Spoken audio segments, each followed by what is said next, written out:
a makeshift school run by UNICEF. Excellency, this the people of Pakistan will remember forever. Of Pakistan will remember forever. I'm also very grateful to so many heads of states and governments, as well as ministers and other partners who have joined us today.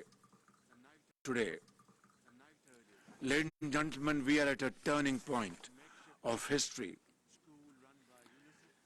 Events are moving faster than we can imagine. And it is not only a question of how to survive, but it's a question how to maintain our bodies. It's a question how to maintain our dignity and honor by moving forward with a sense of purpose and a sense of achievement.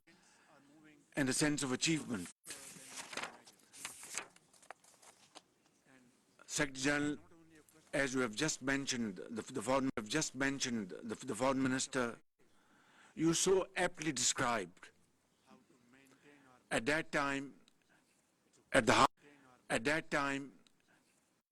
heart of the perfect storm of problems lies this prolonged exposure to a monsoon on steroids. In a matter of 2 months, the ground beneath us was literally, physically taken away. The tsunami, the most devastating floods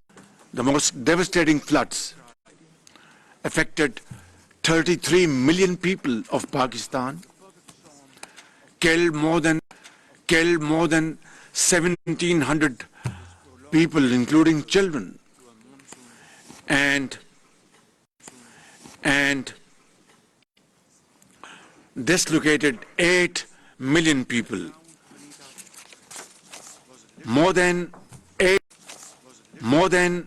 8,000 kilometers of roads were washed away, and more than 3,000 rail system was deeply damaged. Education was disrupted for 2.6 million students, including 1 million girls. One can go on about the records broken by this disaster, but truly speaking, we are racing against time. We are very grateful to the generous support extended to my country by the United Nations, the World Bank, the Asian Development Bank, the IMF, the AIMF, the AIIB, and the European Union, as well as many friendly countries around the globe. However, relief work is yet not over, especially in parts of Sindh and Balochistan. Our young and able foreign minister belonged to the province of Sindh, where the flood water still needs to be drained to reclaim the agricultural land, to grow food, to build homes, reconstruct infrastructure, and rehabilitate institutions and services. Excellencies, you will appreciate that we need to give 33 million people who are deeply affected by the floods their future back.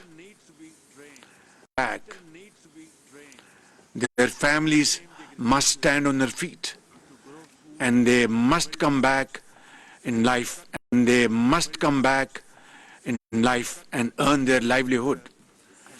Today's convening is an attempt to give my people another chance at getting back on their feet.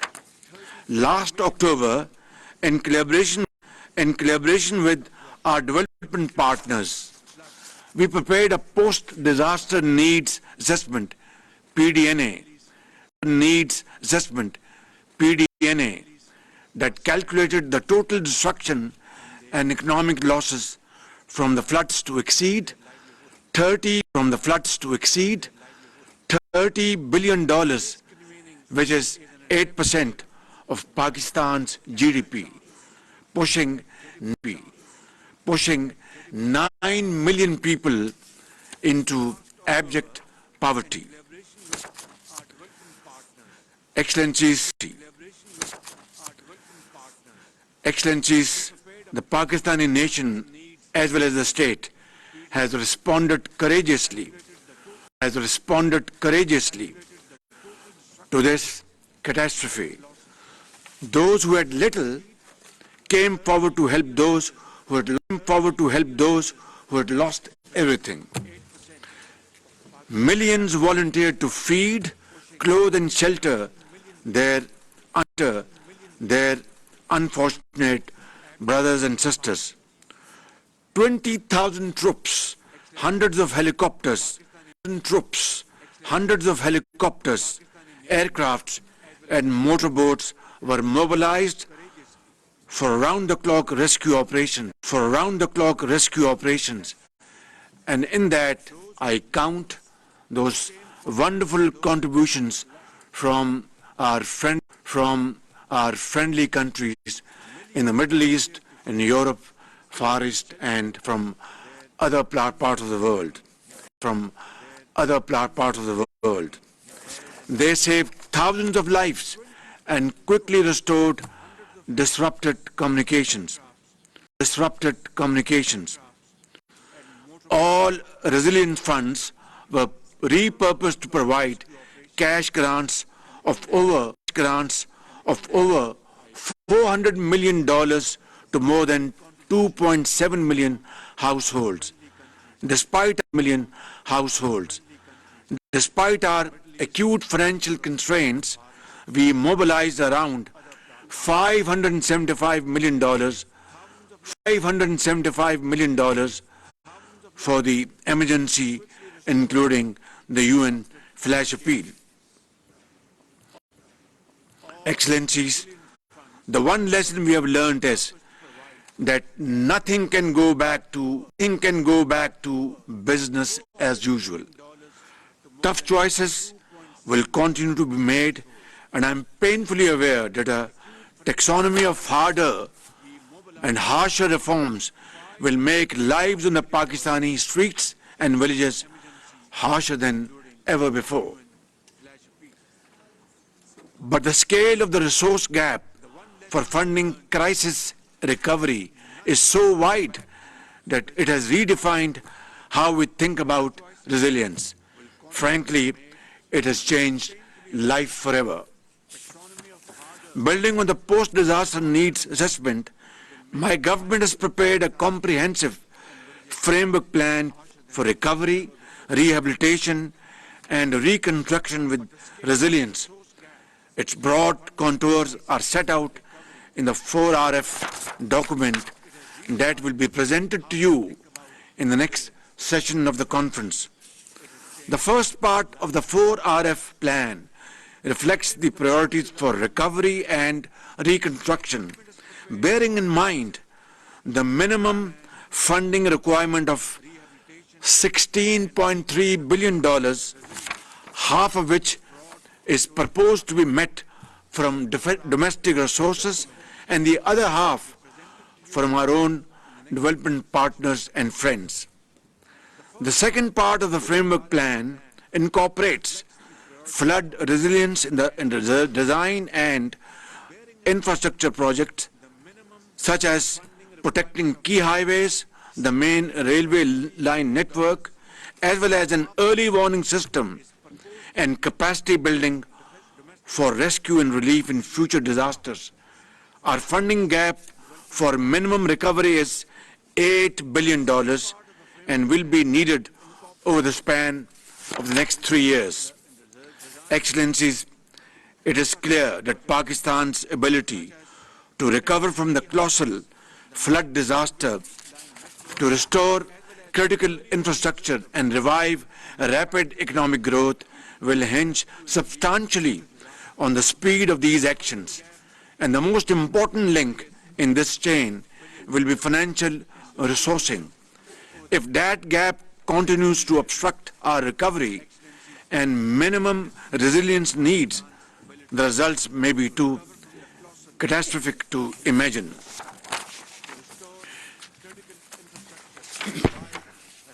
This conference is not just about helping to rebuild the lives and livelihoods of the people affected by global crisis. In fact, it is about the solidarity and vision needed to ensure the world's transition to a sustainable future, not just on paper or PowerPoint, but on the ground, in schools, in the fields, in businesses, in industry and homes.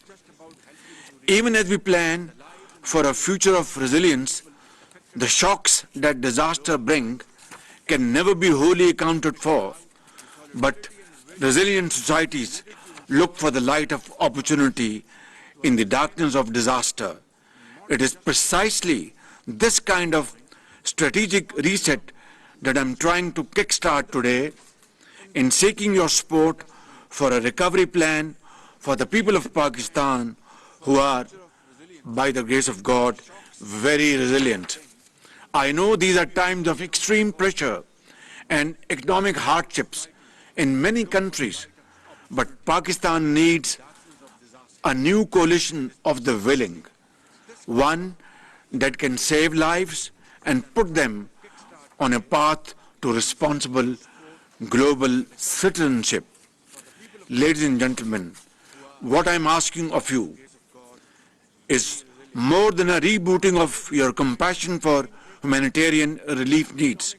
Today, I am asking for your support for those who have lost their life savings, their homes and livelihoods, those who are sitting under blue sky, facing the harshest of winters and looking forward to your help and support from mankind. I am asking for a sustained international support plan to meet this daunting challenge. I am asking for a new lifeline for people who need to power our economy and re-enter the 21st century with a future that is protected for such extreme risks to human security. Together, we have to rebuild their lives and their dreams. Your solidarity and long-term support to the people of Pakistan at this very critical juncture will make the difference between staying unprepared or facing the future with renewed hope and aspirations. In the end, I thank you once again for your support in this conference today. Your unity of thought and action will always be remembered by the people of Pakistan. Thank you very much.